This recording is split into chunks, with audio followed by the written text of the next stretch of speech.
सब धरती का जग करूं, लेखनी सब वनराज, सात समुंदर की मसी करूं, गुरु गुण लिखा न जाए।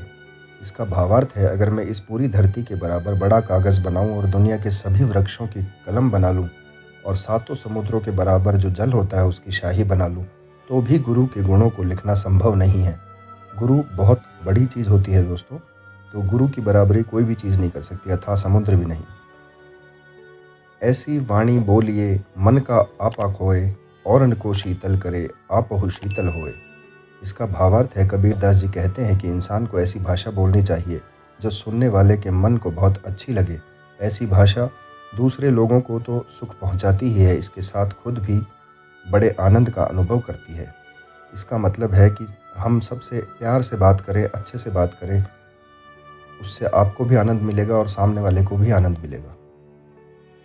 बड़ा भया तो क्या भया, जैसे पेड़ खजूर, पंछी को छाया नहीं, फल लागे अति दूर।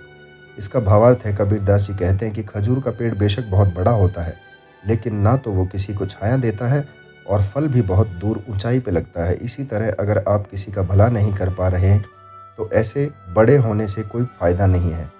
मतलब आप अगर पैसे वाले हैं और आप किसी का भला ही नहीं कर पा रहे हैं तो फिर क्या फ़ायदा आपके पैसे का।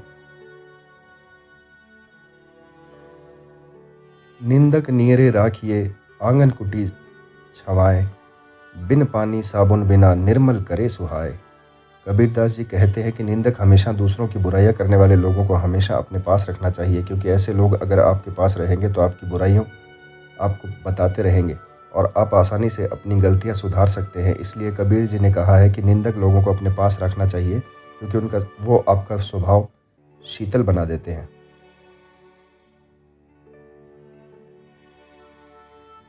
बुरा जो देखन मैं चला, बुरा न मिलिया कोई, जो मन देखा आपना मुझसे बुरा न कोई। कबीरदास जी कहते हैं कि मैं सारा जीवन दूसरों की बुराइयां देखने में लगा रहा, लेकिन जब मैंने खुद को अपने मन में झांक कर देखा तो पाया कि मुझसे बुरा कोई इंसान नहीं है, मैं ही सबसे स्वार्थी और बुरा हूँ। भावार्थ तक हम लोग दूसरों की बुराइयां बहुत देखते हैं, लेकिन अगर हम खुद के अंदर झांक कर देखें तो पाएंगे कि हमसे बुरा कोई नहीं है। दुख में सुमिरन सब करे, सुख में करे न कोय, जो सुख में सुमिरन करे तो दुख काहे को होए।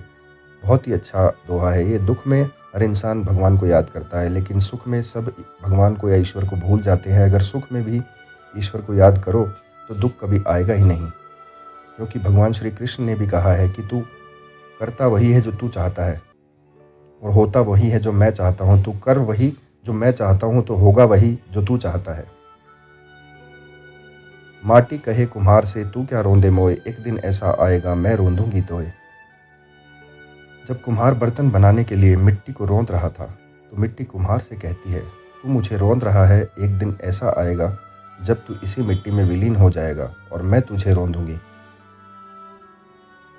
ये भी बहुत अच्छा दोहा था। तो दोस्तों, ये जो दोहे का जो ये जो दोहे हैं इससे बड़ा ज्ञान मिलता है। गुरु गोविंद दो खड़े, काके लागू पाए, बलिहारू गुरु आपने, गोविंद दियो मिलाए। कबीरदास जी के इस दोहे में कहते हैं कि अगर हमारे सामने गुरु और भगवान दोनों एक साथ खड़े हों तो आप किसके चरण स्पर्श करेंगे। गुरु ने अपने ज्ञान में ही अपने भगवान से मिलने का रास्ता बताया, इसलिए गुरु की महिमा भगवान से भी ऊपर है। तो उनसे गुरु के चरण पहले छूने चाहिए। काल करे सो आज कर, आज करे सो अब, पल में प्रलय होएगी, बहुरी करेगा कब। इस दोहे का भावार्थ है, हमारे पास समय बहुत कम है, जो काम कल करना है वो आज करो और जो आज करना है वो अभी करो, क्योंकि पल भर में प्रलय हो जाएगी, फिर आप अपने काम कब करेंगे। मतलब जो भी काम है वो कल पे मत छोड़ो, आज ही करो, क्योंकि उस वक्त वो वक्त नहीं रहेगा जब आप उस काम को कर पाएंगे।